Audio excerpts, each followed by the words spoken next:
Welcome, everyone. The demand for expansive AI-ready data center infrastructure is reaching unprecedented heights, with Moody's projecting a $564 billion investment influx through 2028.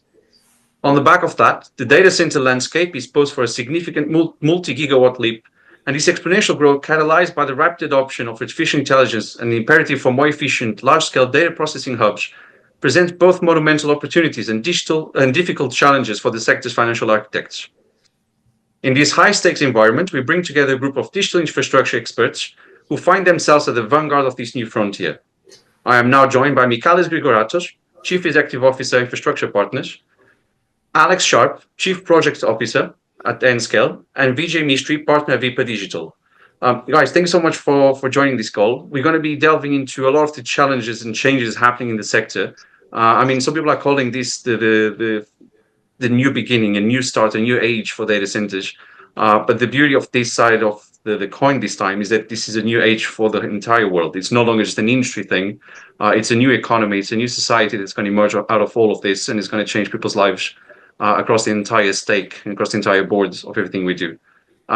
My first question is going to be quite general, just to set the scene. So I will ask you all, what are the trends, the changes that you're seeing in the space? And as you answer as well, just give a brief elevator pitch of what your business does, so people know what you cover in the market. And I think we can easily split this into different topics as well, because Vijay, you focus on investment, Michalis, you'll be more on the design front, and Alex more on the hardware, on the architecture side. So I'll just follow. Who wants to go first, actually? Anyone, you pick. Well, you spoke, then you go first. Right, Michalis, you start. So, hello everyone. Hi guys. Glad to be part of this roundtable. Quite a diverse group with a huge amount of experience. Joao, yes, I do agree. We are in a pivotal moment when it comes to infrastructure. We've been doing data centers for quite some time, even though we're a young industry, which did a lot over the last 20 years. But at the point where we thought that we had everything sorted, right? Energy, PUE, ultimate design, standardization, we're done in everything. We're reaching a maturity, which was great. Then we just pressed the reset button, and on all fronts. Yeah, we pressed reset, location, densities, cooling technologies. So it is challenging, but it's also very exciting at the same time. At least, and I do feel like Alex and Vijay will agree. We love a challenge. We love a challenge, and we love the new, the exciting, and there's definitely a lot of that's going to come ahead of us. So as you mentioned, Infra Partners, we're coming from a design and construction part of the industry. So we are prefabricating AI data centers that serving into Alex, but also working closely with Vijay and his team on the investment sides, because product investment and then end client go hand in hand for a successful deployment. So that's me. I'll pass it on to you guys to give your flavor as well.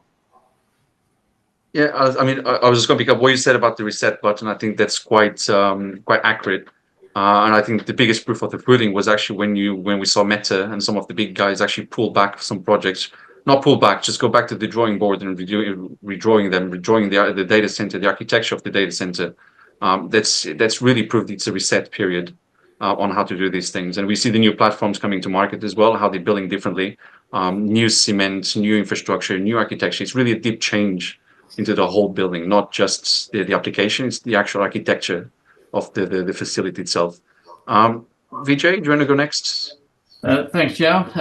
I'm delighted to join Michalis and Alex today as well on this roundtable discussion. A brief introduction to Vipa Digital. We're a advisory and consulting firm. We help the investor community, and we also help the operator community as well, across operations, power, connectivity, and program delivery as well. I think I do agree with Michalis, that, the industry is an inflection point, especially with the sort of advent of AI workloads as well. If you talk just from a monetary perspective, we were dealing with sort of hundreds and then billions of dollars, and now gigawatt schemes come into play, and we're now even sort of mentioning $10 billion schemes as well. So it's pretty exciting, but pretty scary as well. No, I mean, the values have just exploded. And when we think of billions of dollars, I mean, 1 billion builds you what, 100 megawatts? It's when we're talking about 3-4 gigawatt campuses now in the Nordics and some in the US, that's projects that alone cost a lot of money. Something that we weren't talking about certainly 4 or 5 years ago, where we're all happy with $1 billion deals or even $500 million.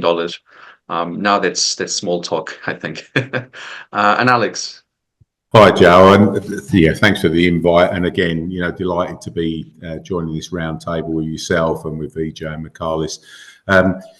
It's interesting, isn't it? I've been building data centers most of my adult life, and I was reflecting on something a few months ago where I was thinking, actually, from when I started, when they were actually called comms rooms and not data centers, there's not that much that has changed over that 25-year period from what we were doing then to what we were doing now. There was slight tweaks, slight enhancements, and certainly better controls and more focus on things like emissions and power consumption and water consumption, etc. But not really a massive sea change in terms of how we operated and put to work data centers. So for me, I think the term Michalis used there of reset, I think is an important one, because it is something very different. I think we've been hearing for the last 5 years that AI is coming and it's going to revolutionize data centers and the way we all do business.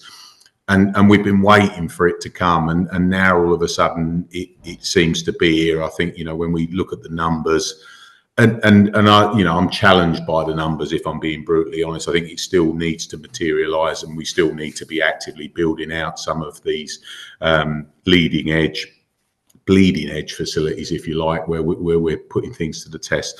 The biggest change for me, and I think probably the thing that is absolutely turning it on its head, is the densities that we're looking at in the racks now. We're commonly talking about 150 kilowatt racks with cautionary notes that it will probably be higher than that, and the next generation could be significantly more than that. When else could you ever have been talking about putting 8 racks together and you're talking about 1 megawatt of power just in 8 racks? I mean, it's completely unprecedented. It's looking at different ways of cooling and that in itself, I think, is going to help us drive forward more efficient facilities. I think Michalis touched on the locations as well. I think that's another important one.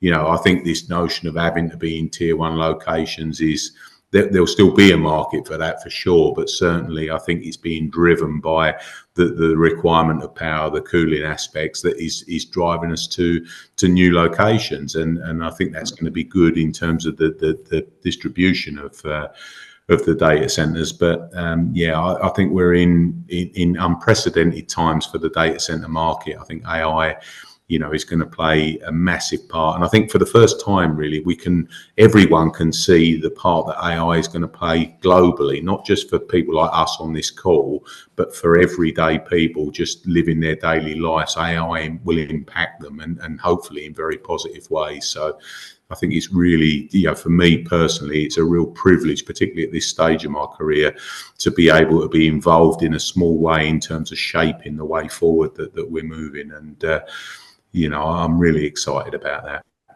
Yeah, absolutely. Sorry. I was just going to say, I just wanted to speak about that point around locations as well. I mean, it's Vijay, just hold that thought. Alex, you did not tell us who you're working for and what you guys do.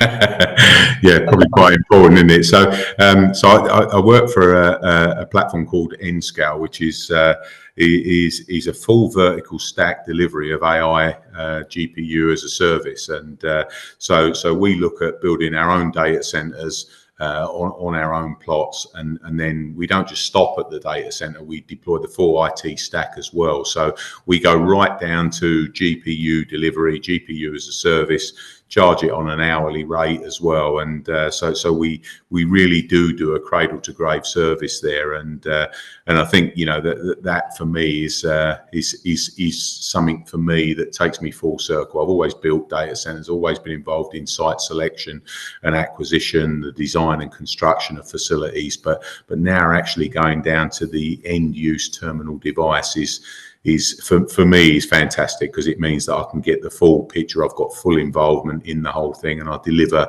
the end solution to a customer and then operate it for them as well. So I think I saw something in the press this week describing Enscale as the new European hyperscaler, and for me, you know, I think that was us actually. I think it was, and you know, thank you very much for that. I think because you have to hire us.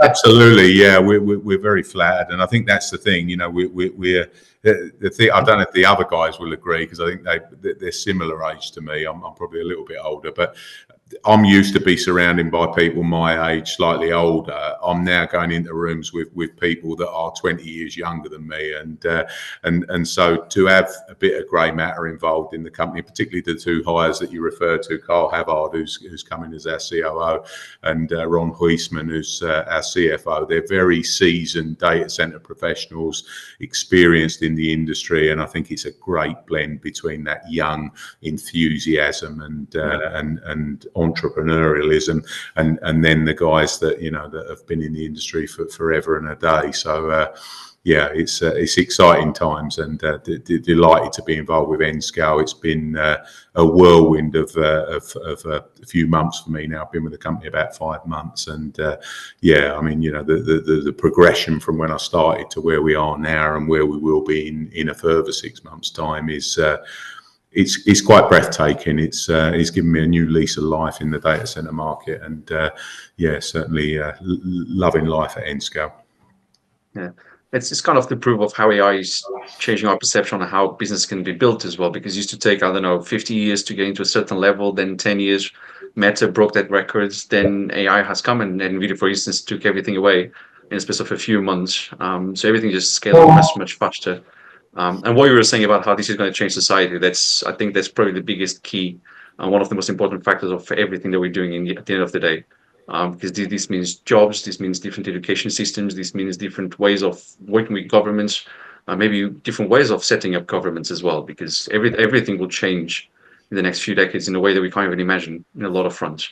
Yeah. But picking up on the location topic, and I know, Vijay, you're going to say something on the locations. Tell us what you think of locations, because a lot plays into it, not like beyond power and even local taxes and government support and all that. Talk us to the locations. Yeah, I was just going to comment on what Alex just picked up on. It's before, you know, locations were dictated by clusters of data centers and connectivity. Now, given the power requirements, I think we're having to go where the power is. So for AI workloads, it's looking to see where you can support gigawatt schemes, and it's looking where the utility stations are as well. So over the last 12 months, we've certainly been involved in working with sort of stakeholders in sort of assessing gigawatt schemes, but they've been away from traditional data center locations, but where the power has been sourced as well. So I find that really fascinating as well now. Well, I think the thing for me as well there, Vijay, is absolutely agree with what you've said. And I think that even from a customer level, so not just, you know, the kind of the end scale, the owner operate level, but from our customer level, people are demanding renewable energy. It's not even an option any longer. So you know, hence you're seeing massive interest in the Nordics at the moment because of the hydropower and renewable sources of energy in big scale as well. So I think that's a real positive for the industry, that you know, people are really not considering significant power sources any longer if they're not viewed as being renewable. So that's an important part. But I think it's given a great opportunity to non-tier one locations to make their pitch, and for governments and for local councils to make it attractive for data center operators to come in. And so, you know, you mentioned it, the kind of the tax incentives, but even, you know, a friendly approach to planning applications that are supported by that local government. But for me, that's got to be coupled with a list of criteria for you to achieve that. You've got to be sustainable. You've got to be driving the most efficient data center that you can. You've got to have a keen focus on the renewable aspect, even of the construction, looking at the, you know, the renewable content of the materials, the recyclability of it, and schemes like BREEAM that are really focusing on ensuring that the data center industry does the minimal amount of damage in terms of the communities and environments that we operate within. So I think if you kind of close that loop and try and ensure not just that we're doing less bad, but that we're actually doing more good, then I think on that front, we can be a really positive influence on new communities, new environments. Yeah, you mentioned communities, a big topic now, not just in Europe, US, go to the US, and even some parts of Asia. You do have to have the local community in mind to make sure you can deliver something. Otherwise, you're going to get processed like we've seen in Ireland. But as you mentioned, the Nordics and even Southern Europe, we've seen places that we never thought will come up into the map, and they're coming up on the map. Michalis, what are you seeing in terms of locations? What we're seeing in front of what the locations? In terms of locations, yeah, what's your take? Yeah, so I mean, if I kind of were to mention every single location that we are actually either bidding or negotiating right now, it will be insane, right? So we have projects in that we're negotiating in Paraguay. We have projects in Chile. Obviously, as you mentioned, a number of tier 2 locations in Europe, and tier 3 locations now coming up. But I think what is happening right now, because of the scale that Vijay and Alex mentioned before. So right now, investors, if you were to go to an investor, say, yeah, I want to build a 5 megawatt data center in a tier 3 location, I have the land, I have the power, connectivity is okay. They will look at it from a revenue point of view and say, well, if this doesn't go well, there's nothing I can do with that asset. Whereas now, the investors are looking at facilities completely away from kind of capitals and big cities, right next to the power station. So first of all, we're getting a lot of value for money because the cost of land in these locations is quite low. It's a lot easier to bring connectivity, and AI right now doesn't require the huge amount of connectivity. But they're also, what they're seeing is that because of the kind of total IT deployment size is so big, they don't need to look for an alternative use, right? So when you're talking to someone about a gig, it's a utility grade project. So there's going to be a huge amount of capital is going to be deployed, and they're happy to do it. So this is great on a number of fronts. It's very difficult to do construction in a lot of these locations because of the remoteness. So that's why I think the industry will be moving more and more into modular and prefab construction. That's going to help quite a bit. But the reason why it's important is because two things. So you are spending billions in a location that otherwise will see no development at all. Yeah. Second thing is that you're upscaling a lot of local community people to become data center people, to become technical people on great salaries. Yes, a data center is not going to bring you 5,000 jobs. But at the same time, a data center, because data centers now, they're AI factories, right? It's a good term. It's a clean factory. You're taking clean renewable energy and you turn it into internet. There's no trucks going in and out. There's no nasties that are going to the atmosphere. Okay, you're going to have to design the noise and make sure that it's livable around it. But apart from that, you're really upscaling the whole country and region. And it's great to see such a huge amount of investment landing in communities that otherwise they would just be kind of almost forgotten and not care about. A gigawatt data center is $10 billion worth of investment. That's on the infrastructure alone. That doesn't mean, it's probably 3 or 4 times that in GPU cost, right? So suddenly you have a 20 billion asset sitting in a remote location. It can only be a good thing. You're touching on something quite, I was going to call it controversial, not controversial, but the deal limitations as well, and how we look at capital, to both capex and opex, and then even the future exits after these current exits, which is another topic in itself. But what's happening in the industry is quite significant on the capital front. And Vijay, you got a very good insight into what's happening in the capital without breaching any NDAs. What would you say are the major metrics that people are looking on that front to really get these projects off the ground, and then not just getting them off the ground, actually keeping them running over the years, because you built a facility, but then you've got expansion, you've got to change some servers, you've got to get some cabling in, something's going to break, you're going to have to replace it. There's always a cost to keep running. And of course there's revenues, but what would you say are the main metrics, and how does this all come together? Yeah, so look, given the scale of these developments, we're talking billions of dollars now. So there's huge scrutiny around build costs. It'll be a key measure to sort of ensure that the adequate returns can be maintained at that scale as well. So, how tight are the designs? Together with the build cost, lead time for critical equipment, that will impact project delivery times if you get that wrong, and ultimately cost more. And that's going to be a key metric as well. And I think, you touched on operational costs as well. I think ensuring you've got the economies of scale, there's leverage, and the costs are not sort of exponentially linear as you deliver larger and larger facilities. I think, making sure you've got a tight program, what you're building, and you build that to scope is going to be really important, because if you get it wrong at that scale, the sort of deviations will be amplified in terms of getting this wrong. Have you guys?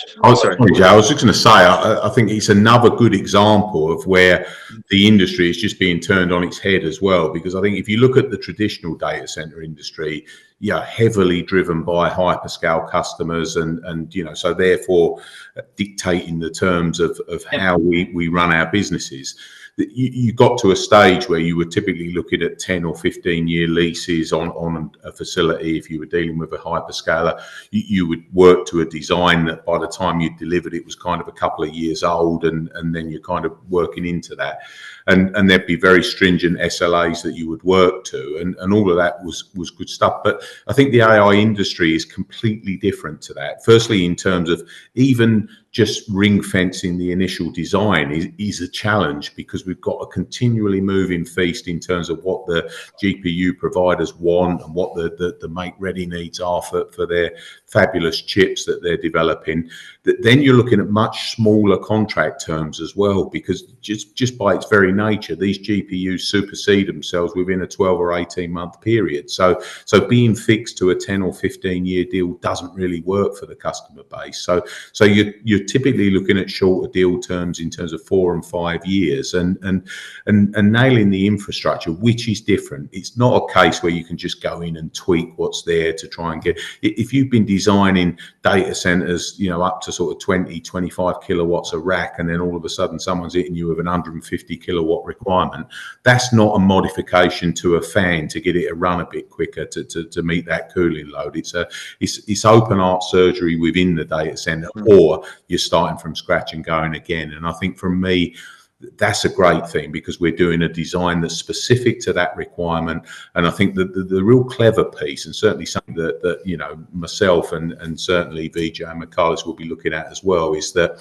we're trying not just to meet that initial demand, we're trying to build flexibility into the design so that we are able to perhaps do a couple of cycles. So you get the initial 4 or 5 year deal out of the way, swap the GPUs out, and then you're good to go again without having to really entirely replace all of the infrastructure. And so I think for me, looking at that and working with the chip manufacturers and ultimately trying to get to a position where each evolution of chip that comes out eventually starts to bring down the power consumption and the heat generated, rather than what we're currently seeing, which is that it's going up with every evolution of the chip because the computing power is so great. And I think in terms of the location, for me, we really are moving to this flat earth notion now, where it doesn't matter where you are, so long as you have a decent access to renewable power, if you can get connectivity there. And I think we're seeing customers being much more flexible with that, where of course, they would like to have a contiguous space where they can deploy 50,000, 100,000 GPUs. But, you know, if you're thinking about 50,000 GPUs, 100 megawatts, 100,000 GPUs, perhaps 200 megawatts, it's significant tranches of power. And inevitably, you are going to have to split that up. And I think customers are being more flexible with that as we go. And it will mean that, you know, you're going to deploy these all over the world, and you know, that's going to help us balance the demand on, not concentrate on one area that then really the infrastructure starts to suffer because it's so heavily utilized and in demand. Alex, just on that note, just curious as to how, because there's shorter lease deals in a lot of cases, how do you think that affects speculatively build? Do you think they all typically still need, because of the size of investment, you still need that to be underpinned by the right length of lease from a customer?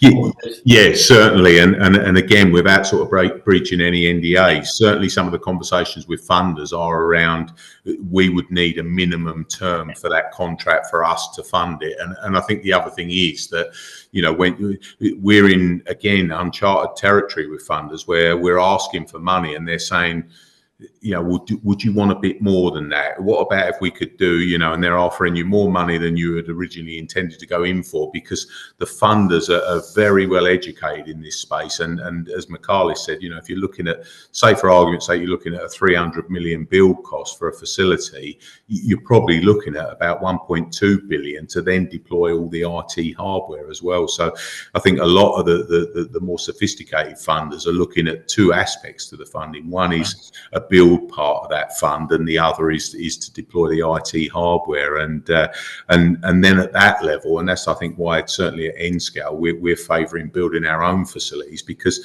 you're adding asset level value to the company as well, you know, and so from that point of view, you build the asset, it's a balance sheet asset as well as being a contract that then is highly prized and valuable that you can finance against as well. And so from that point of view, I think the terms of the contract are also important, because with the infrastructure as a service, you know, the customers as themselves have not too much involvement in terms of saying we'd like this type of PDU, we'd like this type of UPS. They're just interested that the GPUs are going to be running permanently and they're not going to go down. And as we know, there is a failure rate on GPUs that needs to be taken into account. So the funders are keenly interested in how that works. You know, do you have a spare stock of GPUs that if they start to fail, you can swap them over? And, you know, one thing I'm certain we'll come on to is about the supply of GPUs and all the hysteria around that. And I think, you know, when you look at the key players, the NVIDIAs, the AMDs of this world,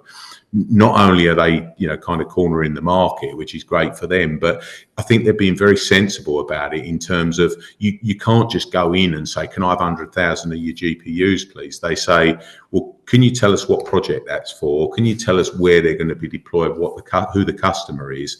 And they want to validate that before they'll allow you to place that order. So, and I think what those companies don't want, which none of us want, is one company that's stockpiled 500,000 GPUs somewhere, and then they're able to say, we can do this deal, we can do that deal, because we've gobbled up all of these GPUs. They're trying to make sure that there's a fair supply of the GPUs, and they prioritize partners, and, you know, N-Scale, an NVIDIA and an AMD partner, and it brings real value to being a partner of those industry and market leaders, because the fact that they're actually vetting and controlling where the GPUs are supplied makes it a much fairer marketplace to be in. And so again, I think that the control and the distribution of the GPUs is going to be an important one. And it's great for me that it's not just like the Wild West, where it's, you know, people are outbidding other people and, you know, secondary markets and everything else. I think it's good that it's controlled in this way, because the manufacturers then get a view of where the demand is coming from as well. And I think that's important. For the lack of a better term, it kind of avoids like a COVID vaccine rush and stocking up by the richest nations, which in this case will be the hyperscalers.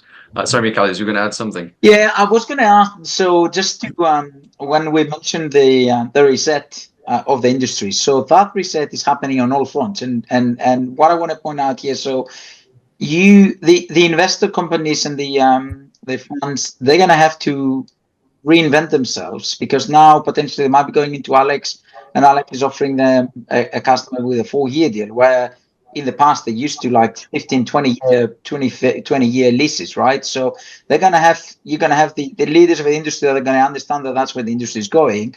And it's hard as a funder to have going from 15 years to 4 years. You really need to know your industry really well, and you really need to understand where it's going. At the same time, all of the existing, tier one REITs or colos of this world, all of the deals are going to be changing as well, because suddenly now, for a number of years, they had a playbook. They went and done land banking. They developed facilities. They could do the kind of speculative builds. And now suddenly, there's these gigawatt facilities like just sort of showing up left, right, and center.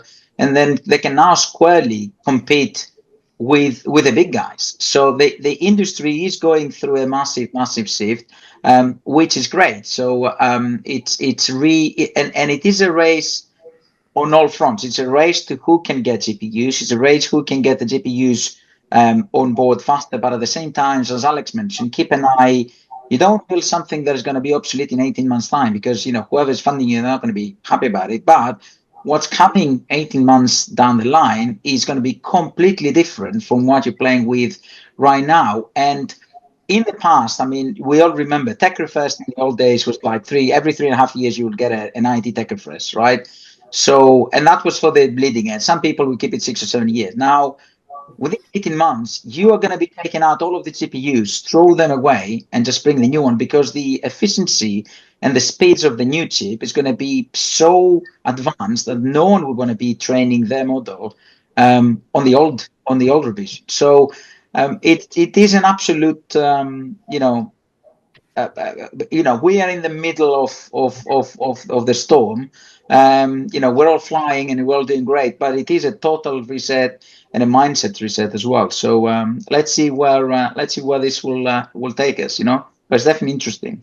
Actually, I think one question in the middle there, because you've said that this is actually placing the industry players in a place they can actually compete with the bigger guys, so the AWSs, the Googles.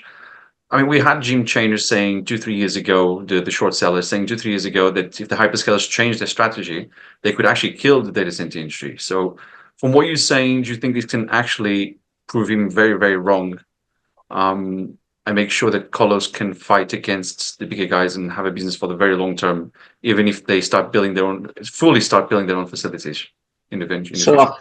I think, and I will welcome the comment from the other guy. So I think Jim, what was his name? The guy, the short seller? Jim Chanos. Yes. I hope I'm saying the right guy. Jim Hanos, CH. So he basically, what we're saying is that we had so many years of hyperscale development, and also powered cell development that eventually is reaching a peak, and then all of these hyperscalers, they will turn and start developing their own facilities. So he was basically taking a short position. He's probably crying right now, because every single share of anyone who's doing anything around data centers is probably 2x, 3x since the pandemic. So they're doing really well, and they're probably going to 10x between now and 2030. Yeah.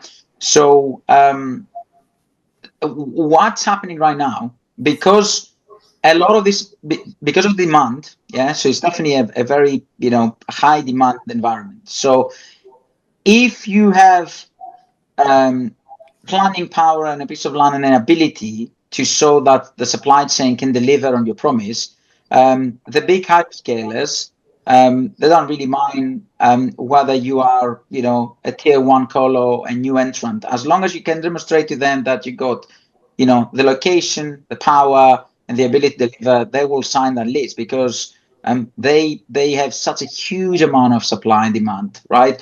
The other thing that's happening right now, which is inflating the industry a little bit, is that hyperscaler number one has got a 200 meg requirement, and is going to Alex, is going to VJ, is coming to me. So they're taking the same piece of paper and then throw it to all of us, right? And we're all now booking that 200 meg as potential capacity. So a little bit of that is going to come down, but the numbers are so crazy that we can all build to the maximum of our abilities, and I don't think still we'll be able to even scratch the surface. No. Yeah, I mean, I think from my point of view, I just don't see it ever happening. I think for many reasons, I don't think the hyperscalers have the resources to be able to go and completely self-build, and you know, they'd have to be, you know, fully absorbing multi-billion-dollar GCs in the US, in Europe, to go and do the construction. I mean, quite frankly, and it seems absurd saying it, but I don't think they've got the capital to do it either. They're such cash-hungry businesses in terms of all the developments that they have to do across the full marketplace. That, to, you know, you talk about 100 megawatt data center, you're talking, we've already said it, $1 billion to build that data center, $4 billion to put all the smarts and parts inside it. It's a $5 billion investment for a 100 megawatt data center, and that's why, you know, for me, when I look at these gigawatt campuses, I think, well, yeah, you know, it's a great marketing piece, but I'll believe it when the first 100 megawatts is actually delivered and operational, because someone's still got to manufacture the UPSs for that facility, the switchgear for that facility, the cooling equipment. Someone's got to build it, someone's got to set it to work. And every week there's a different announcement of someone that's investing 10 billion and this is all going to be done. So, you know, so from that perspective, they, you know, I think there's just not the capacity within the market to do it. So I think you will see some consolidation. I think businesses may merge, some businesses may fall by the wayside. And I think, dare I say it, you know, this could be where, you know, like Michaelis says, some of the 5 megawatt investments, the 10 megawatts may not pan out. And I think the other thing that you will see is a lot of the co-location space that the hyperscalers have booked up now, that they've, you know, they've had on the decks for 2 years, and it's now finally coming to fruition, finally being delivered. It's dawning on them that it doesn't meet their current requirements for what they need for AI. So you're going to have a glut of space that's got to be repurposed, that's got to be, you know, brought up to scratch for the current requirements of the GPUs, and then factor in the supply of GPUs, you know, which hyperscaler is not currently telling us that they're developing their own GPUs because they don't want to have to be reliant on NVIDIA and AMD and other manufacturers within the market. So I think for me that it's almost like the gold rush, the old days in California, everyone is out trying to get an offer that meets the market requirements. And I think, you know, the reality is anyone that can bring good quality space to market in a decent period of time, and by that we're talking, you know, 12 months as a maximum, really, to be able from start to finish to be able to get space deployed, is going to be a tangible business within this market, and there'll always be customers for that. And I think what you will see is that it may not be that the big five have got the stranglehold on the market any longer. You'll see other companies start to emerge as big players within the space. You'll see other hyperscalers develop as you know, as we start to move forward in this market. But the fact of the matter is, quality will always shine through. And I think, you know, someone that's bringing a half-baked offer to market that hasn't been well thought out, that isn't really future-proofed in any way, they're going to have a short lifespan. Anyone that's looking at really bringing a quality product to market that is flexible, that can be modified, that can move with the changing demands of the market, is going to have a spot, you know, in the market that, you know, is going to carry on for a long time. And I think, you know, what we will see is the changing face of this market. It's frightening how quick we're seeing changes to what the requirements are. You know, even the time or the timing that we're seeing changes to the density of capacity of racks. It's scary. You know, every month you're hearing a different density for a rack, a different cooling medium that will be required. And yeah, I just think you'll see more partnerships in the market where people are working together to try and deploy this space. And because let's not lose sight of the fact that the product that we're all looking to build can help us solve the problems of how we build it quicker going forward. We can deploy AI to look at enhancing the designs, speeding up the construction, speeding up, you know, what we actually need to deliver these things. And, you know, for me, it's a fascinating space to be in. But I just don't see a case where you could see 4 or 5 companies that would close out the market and they're the only options. I think there's space for everyone at the moment. It's definitely a bigger world. I don't know if you want to add anything, Vijay. I was going to move into supply chain because I know we're running out of time, but did you want to add anything to that? No, I think Alex and Michaelis covered it quite nicely. Okay. I mean, we can't go off without talking a bit about supply chain issues, because we went through COVID talking about supply chain issues caused by COVID. This is no longer a COVID issue. This is really just a different world that we live in. There's a lot of demand. The world it's a more dangerous place, the world that we live in. So therefore, transporting things is not as easy as it was a few years ago. Things are more expensive as well. How do we navigate all this? How can we actually get this industry going, not have to sit back and wait 3, 4, 5 years to get those new GPUs, to get those new devices into the data center, which by the time they come in, they're probably going to be old if it's going to take that long. How do we go around that? We've seen NVIDIA dealing with their own delays, AMD. The problem goes from bottom to top, top to bottom. Everyone is being affected by it. And I'm not even talking about waiting for power. So just talking really on the supply chain side of bringing things to the data center, building the data center. What do you guys think needs to happen to really get the problem solved, or at least soften it?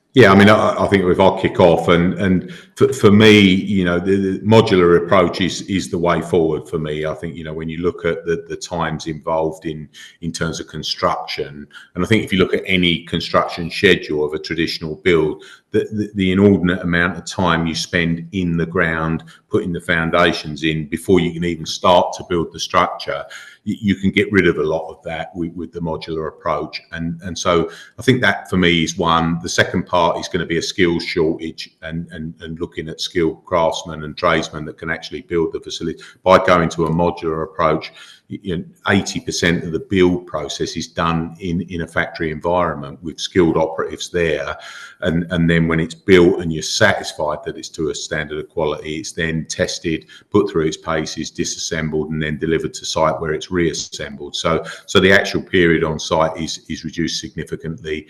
I think that, you know, the number of skilled people required to do it is also reduced, which is a good thing. But I think, you know, as you look at the time, we're even looking at situations now where you look at things that typically push the build times out. Generators, you know, in US at the moment, you're looking at 30 months for delivery on generators. Well, a lot of what we look at the moment, generators are optional. They're not actually a hard and fast requirement for the facilities that we're pulling together. And so from that point of view, it could be something where you look to build and things like that could delay the build or the commissioning or the set to work are put as a future item or an optional extra.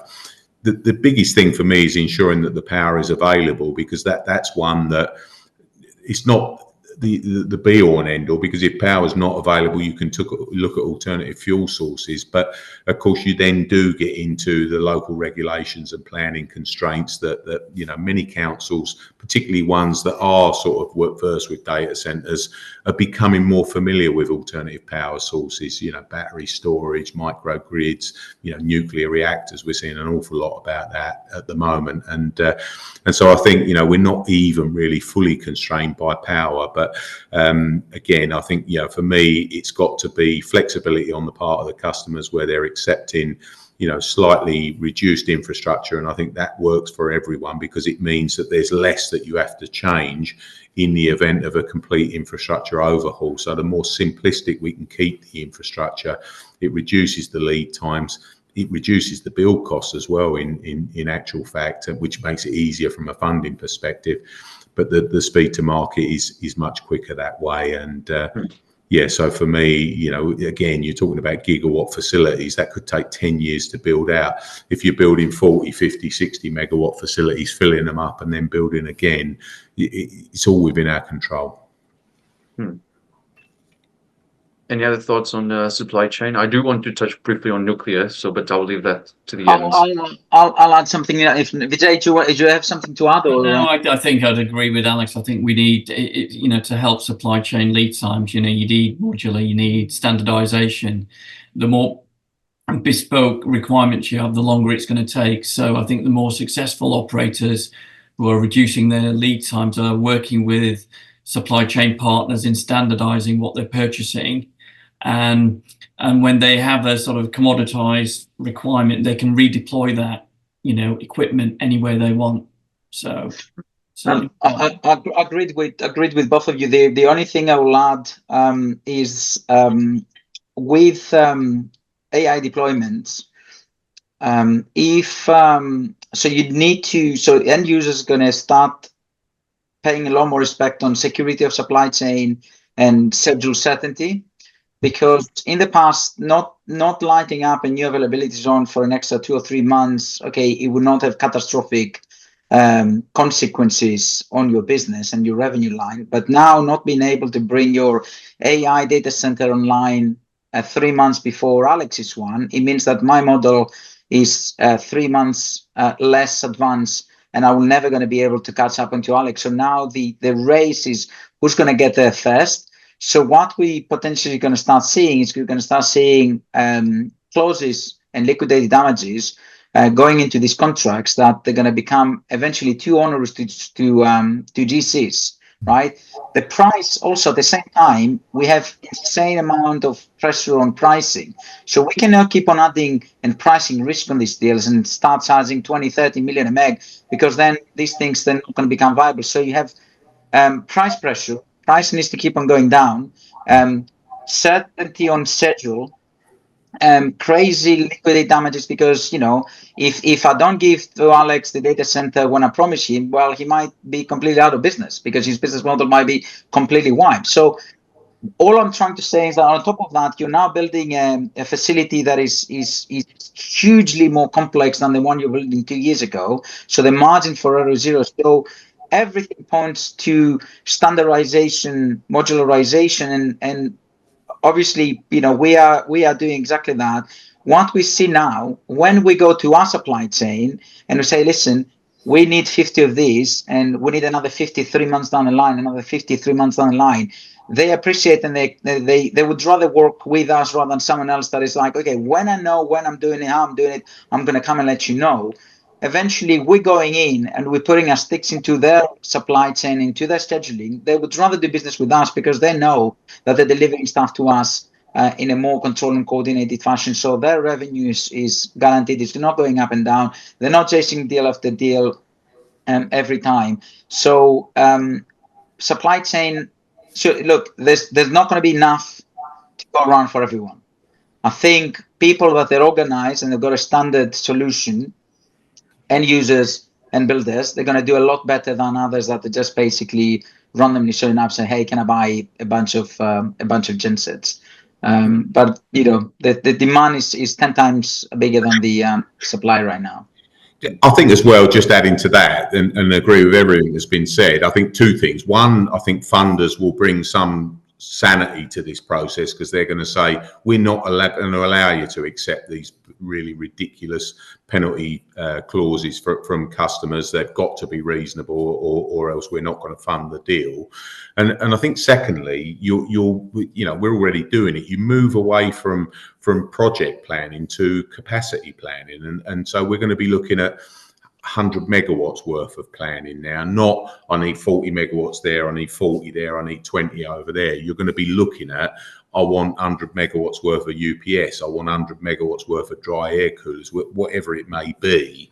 And so you're using it to plan the capacity that you're looking to put out to the market with the suppliers. And as McCullough says, that's far easier for them to plan in terms of manufacturing slots and in terms of what they can do, because it's not, and then equally, you have the ability to say, well, I was going to send that to Norway, but I'm now going to transfer that to Warsaw because I've got a facility that someone wants there, and I can move that equipment over there. So I think capacity inventory management as well is going to be far more important as we go through. And clearly, we're going to have to partner. VJ picked up on it earlier. The standardization of design, I think, is so important, because it allows you to kind of go off and order tranches of equipment rather than doing it project by project, which, as we all know, is difficult to manage if a deal dies at the 11th hour, or if they decide that they want to go to a different location. So managing capacity rather than location, I think, is going to be the way forward.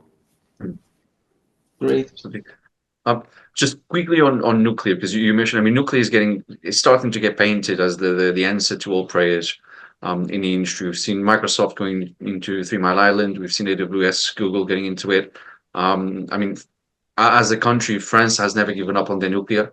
The UK is looking to nuclear now. There's rumors that Germany is looking at nuclear power stations to also power their data centers, which has not been confirmed yet. What's your view on nuclear? Is this the answer to everything, or is it going to be a balance? Some countries will have to go for nuclear, some projects will need nuclear, but we can still focus on hydropower, hydrogen, other renewable sources to power all this AI world.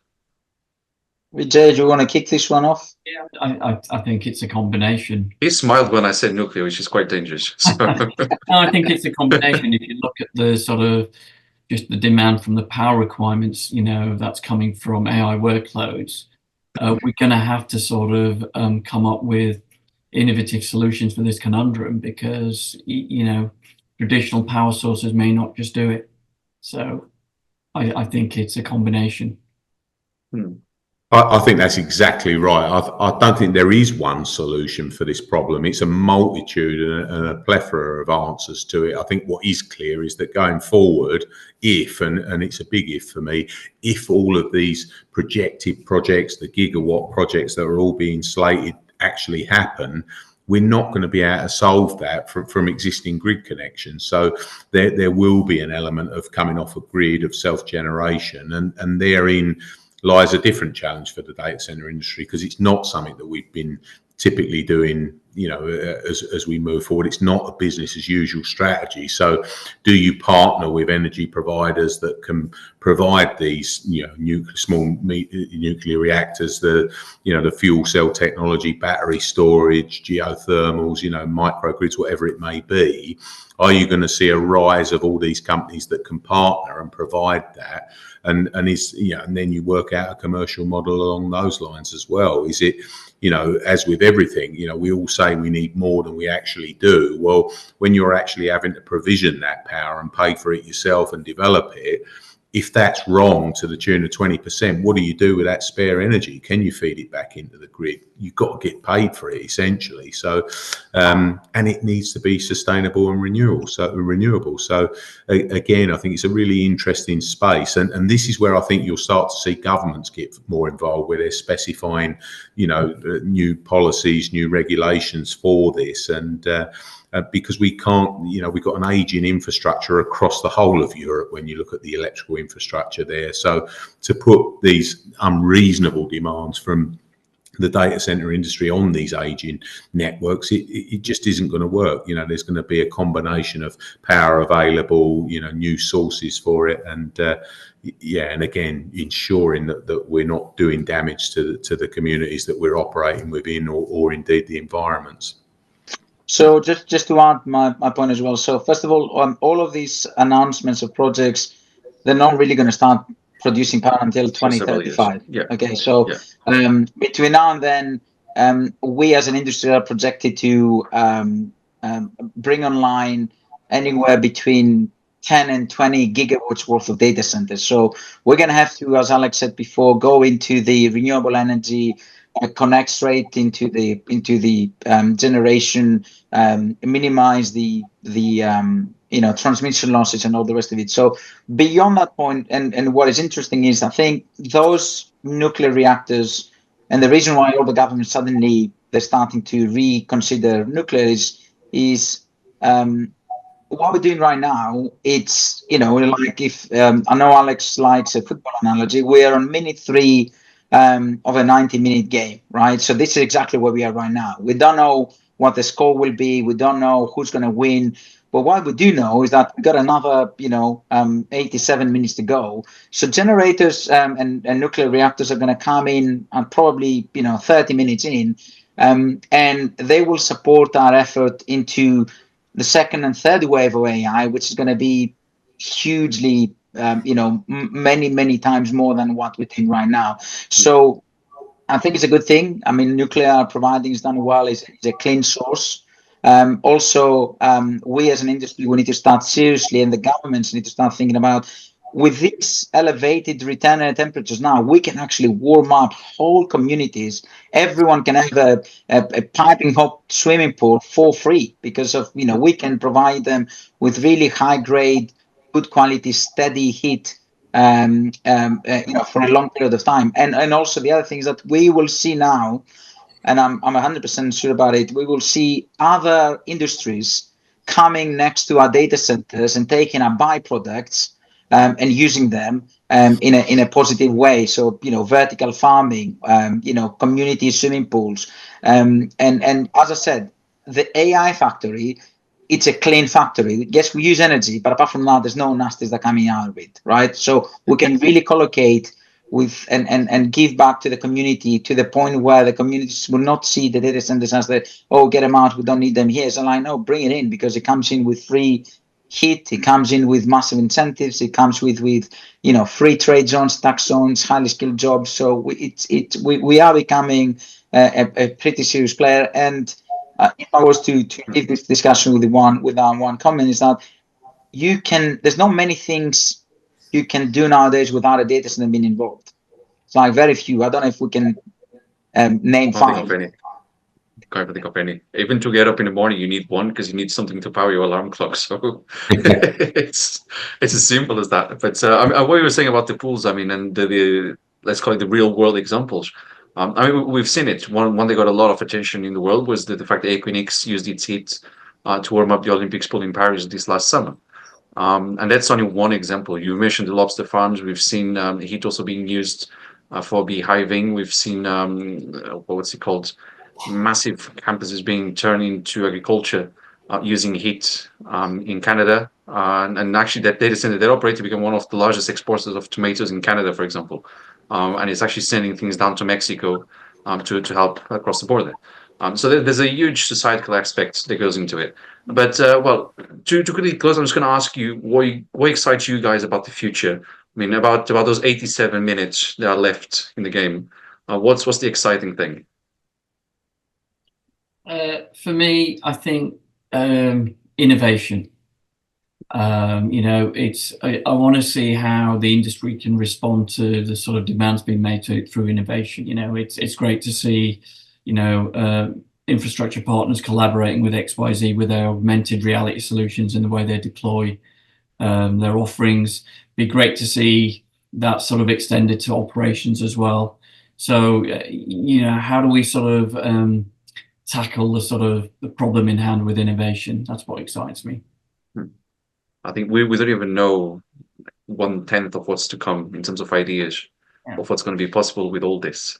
Michalis or Alex? I don't know. Sorry. I'll let Alex close. But for me, similar to Vijay, it's the innovation. But we are, because of the demand and the arm race to deploy capacity, both end users but also funders are willing to try new things and say, look, if it's going to get us the capacity in line within the time frame, yes, I will use this technology. Yes, I will think about removing generators. Yes, I will think of building it in this location that otherwise you wouldn't. So like Alex said before, the industry was getting kind of very, very vanilla, right? We knew exactly what we were doing.